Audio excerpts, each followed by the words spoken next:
I've been on the road since October 11th, working to try to help leaders like Kristi who put the people first, who put country first, who are committed to upholding the Constitution. The decision's easy. Who do you trust to keep your taxes zero?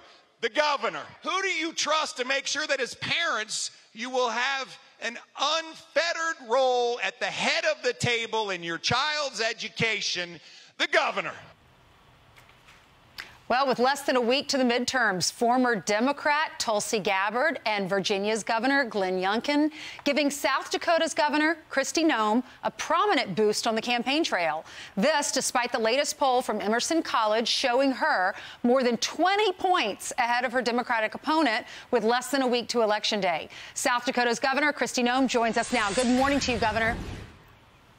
Good morning. How are you guys doing? Look at you getting your workout in early.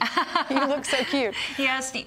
Well, I don't know about that. Tulsi and I just finished a workout here at Motive Fitness in Sioux Falls, South Dakota. It was fantastic. We used to work out together when we were in Congress. That's how we got to be friends. So it was fun to do that again and have a little reunion. Yeah. And what's her status now? I know she left the Democratic Party. Is she joining the Republican Party? She left the Democrat Party, became an independent, and she did so because of how extreme the Democrat Party has gotten. And that's the one thing people here in South Dakota need to realize is that my opponent who's running against me embraces all of the values of Joe Biden and this extreme National Democrat Party. He wants to raise taxes. He wants to shut down our schools, mandate vaccines. He's voted that way in the legislature. And Tulsi came to really talk to South Dakotans that we can work across the aisle. We can be together, but everybody here that needs to serve in office and be in leadership positions should love America and should want to protect our freedoms. And that's really what the people of South Dakota have done working with us the last several years. Well, you're running against Jamie Smith. He's a congressman. And if you look at the Emerson College poll, I mean, you were up by a lot, 56%. He is at 37%. But he says that if you look at different polls, they're all saying different things. And he says it's actually very, very tight. What do you say to that? Well, Jamie's not a congressman. He's served in the legislature, you know, and he's got a voting record of when he's worked here in the state to do extreme policies, to raise taxes. In fact, during this race, many times he's talked about the fact that he wants to find new things to tax. Very different than what I've done. And listen, you know, the poll that matters is on Election Day. We know that there's people in South Dakota who haven't made up their minds yet.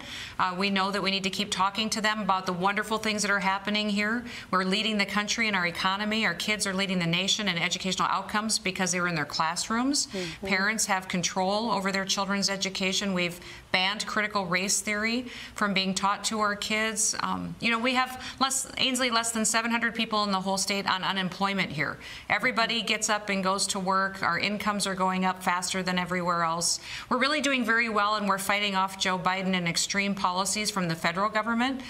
Jamie does not want that. He very much endorses what Joe Biden's doing to this country and his policies, and life would change overnight in South Dakota if he were given a chance to sit in the governor's office. Yeah, and these elections do have consequences. I was watching Laura Ingram's show last night, and I was reminded, she was talking about how states that shut down during the pandemic, and then we got the national report card, and how bad some of the scores were for those states.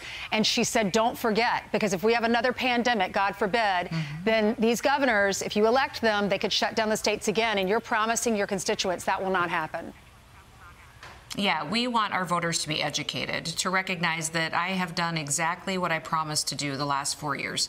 Defended their constitutional rights, protected freedom, and given them more control over the decisions they make for their families and their businesses. Jamie Smith would do the exact opposite. Day one, governors make decisions that impact your lives. If you can keep your business open, if you get to decide if your kids have to get vaccinated to go to school or not. Jamie has wanted to mandate that people have to get a vaccine to keep their jobs. So it would change dramatically if he were given the chance to serve in that office. And people need to remember, if they look from state to state during this pandemic, who was in the governor's office made a big difference on their daily lives. Yeah, you're absolutely right. We're seeing that in New York with crime. Cashless bail in New York, and our governor is denying any blame, says it's not her fault. Thank you so much, Governor, for joining us. We wish you all the best. Thank you. Appreciate it. Have a wonderful day. You're welcome. You too. I'm Steve Ducey. I'm Brian Kilmeade. And I'm Ainsley Earhart. And click here to subscribe to the Fox News YouTube page to catch our hottest interviews and most compelling analysis.